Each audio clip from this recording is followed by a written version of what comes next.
ایک نہایت شاطر اور ماہر چور نے چوری کی خاطر مہنگا لباس زیب تن کیا، ایک معزز اور محترم دکھائی دینے والے شیخ جیسا حلیہ بنایا اور صرافہ بازار میں سنار کی ایک دکان میں چلا گیا۔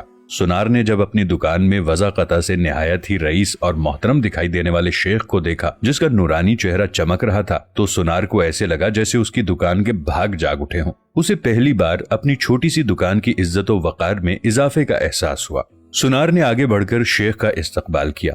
شیخ کے بہروپ میں چور نے کہا، آپ سے آج خریداری تو ضرور ہوگی، مگر اس سے پہلے بتائیں کہ کیا آپ کے لیے ممکن ہے کہ آپ اپنی سخاوت سے ہمارے ساتھ مسجد بنانے میں حصہ ڈالیں؟ اس نیک کام میں آپ کا حصہ خواہ 1 روپیہ ہی کیوں نہ ہو۔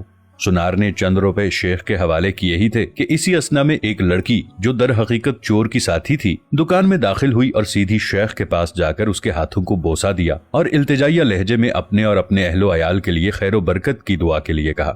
سنار نے جب یہ منظر دیکھا تو اس سے رہا نہ گیا اور معذرت خواہانہ لہجے میں کہنے لگا، اے محترم شیخ، لا علمی کی معافی چاہتا ہوں، مگر میں نے آپ کو پہچانا نہیں ہے۔ لڑکی نے یہ سن کر تعجب کا اظہار کیا اور سنار سے مخاطب ہو کر کہنے لگی، تم کیسے بد نصیب انسان ہو، برکت، علم، فضل اور رزق کا سبب خود چل کر تمہارے پاس آ گیا ہے اور تم اسے پہچاننے سے قاصر ہو۔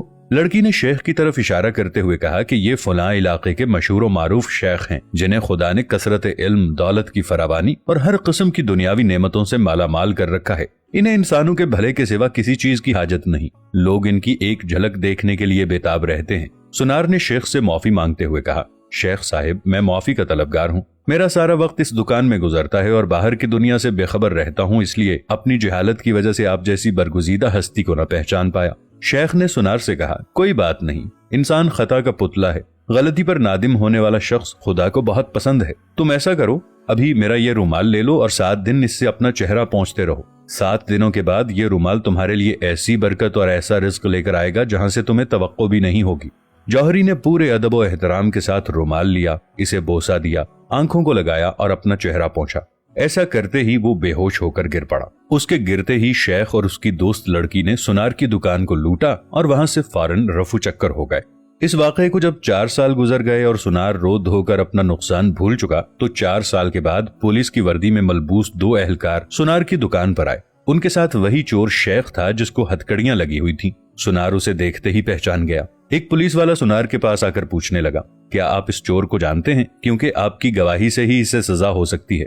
سنار نے کہا، کیوں نہیں، اس نے فلاں طریقے واردات سے مجھے بے ہوش کر کے میری دکان لوٹ لی تھی۔ پولیس والا شیخ کے پاس گیا اور اس کی ہتکڑی کو کھولتے ہوئے کہنے لگا، تم نے جس طرح دکان لوٹنے کا جرم کیا تھا ٹھیک اسی طرح سے وہ ساری کارروائی دہراؤ تاکہ ہم طریقہ واردات کو لکھ کر گواہ سمیت جج کے سامنے پیش کر کے تم پر فرد جرم عائد کروا سکیں۔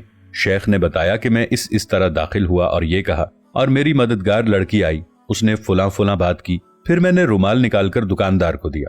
پولیس والے نے جیب سے ایک رومال نکال کر شیخ کو تھمایا۔ شیخ نے سنار کے پاس جا کر اسی طریقے سے اسے رومال پیش کیا۔ پولیس والا سنار سے کہنے لگا، جناب، آپ بالکل ٹھیک اسی طریقے سے رومال کو چہرے پر پھیریں جس طرح اس دن پھیرا تھا۔ سنار نے ایسا ہی کیا اور وہ پھر سے بے ہوش ہو گیا۔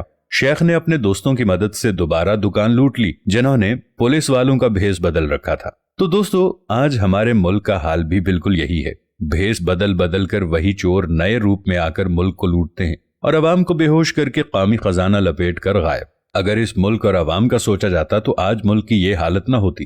دعا ہے کہ اللہ پاک ہمارے وطن عزیز کے حال پر رحم کرے، آمین۔